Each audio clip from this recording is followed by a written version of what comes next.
आज हम लोग पढ़ने वाले हैं रासायनिक समीकरण से हमें कौन कौन सी सूचनाएं मिलती है।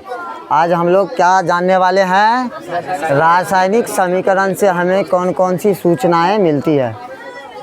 यह एक ऐसा सवाल है कि बच्चों को बार बार परेशान किया है 10th के बोर्ड एग्ज़ाम में, तो इसको बढ़िया से ध्यानपूर्वक समझना है इनको।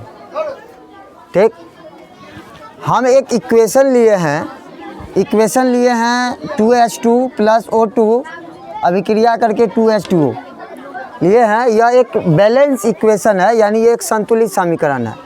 तो अब हम देखेंगे कि इस समीकरण को देखने के बाद हमें कौन कौन सी सूचनाएं, यानी सूचनाएं का मतलब हमें कौन कौन सी जानकारियां प्राप्त होती है। तो हम शुरू कर रहे हैं। हमको सबसे पहला सूचना मिल रहा है कि इसमें कौन कौन सी तत्व भाग ले रहे हैं। जैसे हम देख करके इस रासायनिक समीकरण को बता सकते हैं कि कौन कौन से तत्व इसमें भाग ले रहे हैं। तो सबसे पहले हमको नज़र आ रहा है H किस तत्व का संकेत है, हाइड्रोजन का संकेत है। तो ये पता चल गया कि हाइड्रोजन, और ये O किन का संकेत है, ऑक्सीजन का। तो पता चल गया कि हाइड्रोजन और ऑक्सीजन क्या हो रहा है, भाग ले रहा है। तो हाइड्रोजन और ऑक्सीजन भाग ले रहा है। भाग लेने के बाद रासायनिक अभिक्रिया के फलस्वरूप बन क्या रहा है, H2O बन रहा है। तो इससे हमको जानकारी मिला कि हाइड्रोजन और ऑक्सीजन भाग लेकर के क्या बना रहा है, H2O जल बना रहा है। क्या बना रहा है, जल बना रहा है। पहली जानकारी मिली। दूसरी जानकारी मिली कि हाइड्रोजन का 4 परमाणु, हाइड्रोजन का कितना है, परमाणु कैसे निकालते हैं, ये दोनों को गुना कर देते हैं। यानी ये जो 2 है ना, किसी भी तत्व के सूत्र के पहले जो लिखा रहता है इसको क्या बोलते हैं, अणु या मोल बोलते हैं। इसको क्या बोलते हैं, अणु या मोल बोलते हैं। ठीक, जब अगर हमको परमाणु निकालना है तो ये दोनों को हम क्या करते हैं, गुना कर देते हैं। ये हमारा क्या हो गया, परमाणु हो गया। ये हमारा, यानी अगर अणु या मोल कहेगा तो कितना हो गया, 2। अब परमाणु अगर पूछा जाएगा हाइड्रोजन का तो कितना हो गया, 2 दूना 4।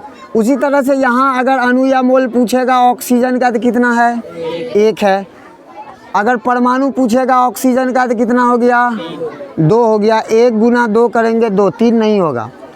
अब यहाँ पूछा जाएगा हमको यहाँ हाइड्रोजन का कितना अणु बन रहा है, तो हाइड्रोजन का 2 या ऑक्सीजन का, दोनों का 2 है। लेकिन हाइड्रोजन का कितना परमाणु है, तो 4, ऑक्सीजन का 2, ऑक्सीजन का 2। तो पूछा जाएगा जल का कितना अणु या मोल बन रहा है, जल का कितना बन रहा है, तो यहाँ भी 2 बन रहा है। तो इस तरह से हमको क्या जानकारी मिली दूसरी, कि हाइड्रोजन का 2 अणु या मोल, हाइड्रोजन का 2 अणु या मोल ऑक्सीजन के 1 अणु या मोल से अभिक्रिया करके जल का 2 अणु या मोल बना रहा है।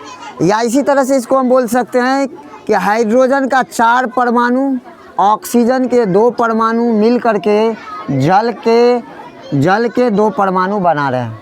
जल के कितने परमाणु बना रहे हैं, 2 जानकारियाँ मिली, 2 सूचनाएं मिली हमको। तीसरी जानकारी हमको ये मिल रही है कि हाइड्रोजन का 2, यानी आयतन, ये जो अणु या मोल होता है यही क्या कहलाता है, आयतन कहलाता है। किसी भी तत्व का आयतन, यानी हाइड्रोजन का 2 आयतन, हाइड्रोजन का कितना आयतन, हाइड्रोजन का 2 आयतन, और ऑक्सीजन का भी 1 आयतन, यानी हाइड्रोजन का 2 आयतन और ऑक्सीजन का 1 आयतन मिल करके जल का कितना आयतन बना रहा है, 2 आयतन बना रहा है। तीसरी सूचना हमको क्या मिली कि हाइड्रोजन का 2 आयतन, ये जो अणु या मोल होता है यही हमारा क्या कहलाता है, आयतन कहलाता है।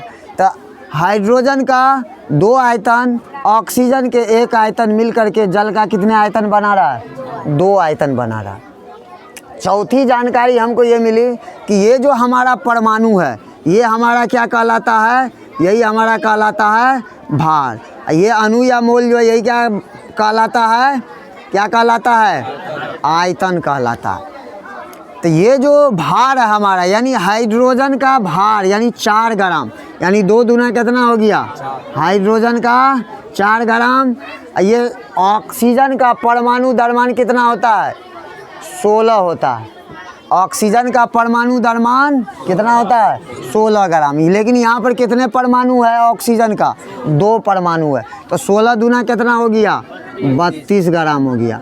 यानी हाइड्रोजन के 4 ग्राम भार, ऑक्सीजन के 32 ग्राम भार मिल करके जल का कितना ग्राम भार बना रहा है, 32 और 4 36 ग्राम मिल रहा है। तो रासायनिक समीकरण से हमें यही सूचनाएं मिलती है। किन्हीं को कोई दिक्कत है समझने में, किन्हीं को कोई दिक्कत है तो बोलो।